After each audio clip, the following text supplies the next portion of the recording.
नमस्कार, मैं डॉक्टर गरिमा सैनी। मैं रुड़की सिटी में आयुर्वेदिक प्रैक्टिस करती हूँ और आप सभी को बता रही थी कि मैं एक आयुर्वेदिक डॉक्टर हूँ, लेकिन मैं ये सलाह कभी नहीं दूंगी आपको कि आप अपने आयोडीन युक्त नमक से सैंधव लवण पर शिफ्ट हो जाएं।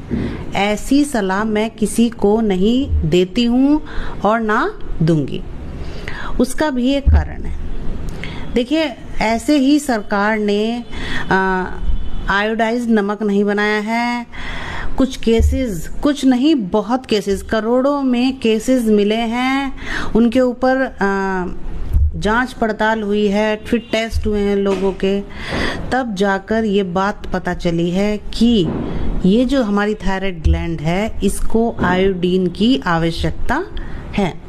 देखिए क्या होता था, पहले लोग डॉक्टर के पास नहीं जाते थे, उन्हें पता ही नहीं था कि यहाँ स्वेलिंग क्यों आ रही है या हाशिमोटो क्यों हो रहा है। मतलब ये सभी जो डिजीज थायराइड ग्लैंड की वजह से हो रही थी, ये सब बहुत ही खतरनाक डिजीज थी, लेकिन लोगों को ना पता होने की वजह से इनका कोई सॉल्यूशन नहीं निकल पाया। लेकिन फिर जब टाइम के साथ साथ ये टेस्ट किया गया कि ये स्वेलिंग क्यों आ रही है या इससे रिलेटेड डिजीज क्यों हो रही हैं, तब पता चला कि आयोडाइज्ड नमक आपके भोजन में नहीं है, क्योंकि आपके भोजन में आयोडीन नहीं है, इस वजह से सारी दिक्कत आ रही है। प्रेगनेंसी में ना खाने की वजह से पैरों में सूजन, बच्चे की ग्रोथ ना होना, उसके माइंड की ग्रोथ ना होना। तो देखिए, ग्रोथ पर बच्चे की इसका बहुत बुरा असर पड़ता है। तो कहना चाहूंगी कि आप जो लोग सैंधव लवण ही यूज कर रहे हैं, आयोडाइज्ड नमक यूज ही नहीं कर रहे हैं, उन्हें मैं सावधान कर देना चाहती हूँ कि ऐसा मत करिए।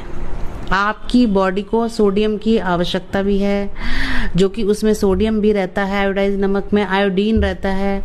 आजकल इसीलिए थायराइड के केसेस इतने बढ़ गए हैं, क्योंकि आयोडीन युक्त नमक लोगों ने छोड़ दिया है।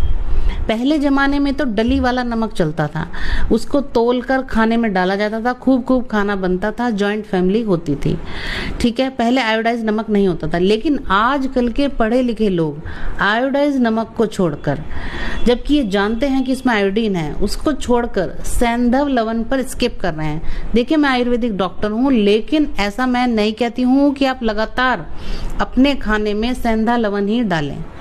देखिए, बीपी की भी आपको काफ़ी परेशानी रहती होगी, किसी किसी का लो ही बीपी रहता है। तो देखिए, उसमें हम कहते हैं कि आप बढ़िया से ORS टाइप घोल बनाइए, एक चुटकी नमक डालिए और गिलास में घोल बना लीजिए, चीनी डालिए और पी लीजिए उसको। तो देखिए, जो आयोडाइज्ड नमक है, ये आपके लिए, आपकी बॉडी के लिए बहुत ज़्यादा ज़रूरी है। आप अपनी बॉडी के साथ खिलवाड़ ना करें, इसका यूज़ करें। हाँ, अगर सैंधव लवण आपको यूज़ करना है, आप ऊपर से डालते हैं, सैलेड पर डालते हैं, चटनी में डालते हैं या ऊपर से लगाकर फ्रूट्स पर खाते हैं, तब आप सैंधव लवण का यूज़ कर सकते हैं, क्योंकि सैंधव लवण बेस्ट है, बहुत अच्छा है। लेकिन सैंधव लवण में आयोडीन जो चाहिए आपको, सोडियम जो चाहिए आपको, वो उतनी मात्रा में नहीं है जितना हमें आवश्यकता है। नमक कम खाना चाहिए, ये बात एक लॉजिक बनता है, लेकिन आयोडाइज्ड नमक को छोड़ दें, ये लॉजिक नहीं बनता है। आपको जरूर खाना है, इसका सेवन छोड़ना नहीं है। तो कहना चाहूंगी, स्वेलिंग का, पैरों में इतनी स्वेलिंग आती है, उसका एक रीजन ये भी होता है कि आप ये नमक ले ही नहीं रही हैं आयोडाइज्ड वाला, आपकी थायराइड से रिलेटेड इशू आ रहे हैं, आप नमक ही नहीं ले रही हैं आयोडाइज्ड।